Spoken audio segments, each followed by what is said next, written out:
9 török hagyomány. A török kávé egy hagyományos és aromás kávéfőzési módszer, amely során a finomra őrölt kávébabot vízben cukorral és néha kardamommal főzik, és erős, szűretlen főzetet készítenek belőle. Jellemzően kis csészékben szolgálják fel, és gazdag, sűrű textúrájáról, valamint az alján leülepedett, jellegzetes iszapos őrleményéről ismert. A török konyha híres gazdag és változatos ízeiről, amelyekben a Közel-Kelet, a Földközi-tenger és Közép-Ázsia hatásai keverednek.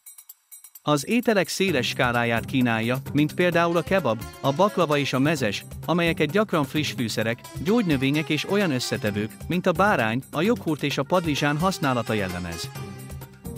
A török vendégszeretet híres a melegségéről és nagylelkűségéről, ahol a vendégeket családtagként kezelik. Ez gyakran magában foglalja az ízletes ételek, a barátságos légkör és a látogatók jóléte iránti őszinte érdeklődés nyújtását, hogy a látogatók valóban úgy érezhessék, szívesen látják őket. A török fürdők, más néven hammamok, hagyományos és fényűző fürdőhelyek Törökországban, amelyek kiváló építészetükről és évszázados fürdőzési rituáléikról ismertek.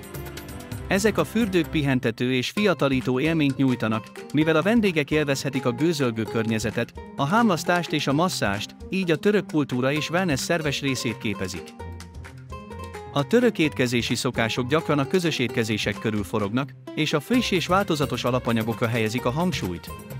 Gyakori, hogy a különféle meze, előételek után egy főétel következik, és a hangsúly a vendégszereteten, valamint a családdal és barátokkal való étkezésen van.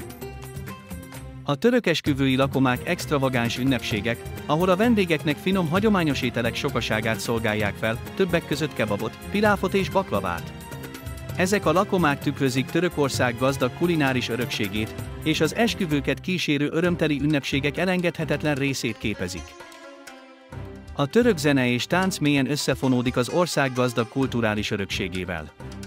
A török zenében gyakran felcsendülnek bonyolult dallamok olyan hagyományos hangszereken, mint az oud és a darbuka hipnotikus ritmusai, míg a hagyományos török táncok, mint a hastánc és a forgó dervisek kecses mozdulatokkal és vibráló ruhákkal mutatják be a török kultúra sokszínűségét és vibráló erejét.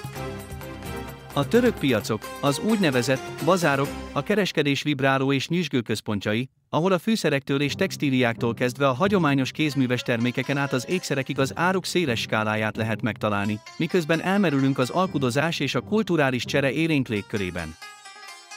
A török tea, amelyet gyakran csaiként emlegetnek, egy erős, fekete tea, amelyet általában kis, tulipán alakú poharakban szolgálnak fel.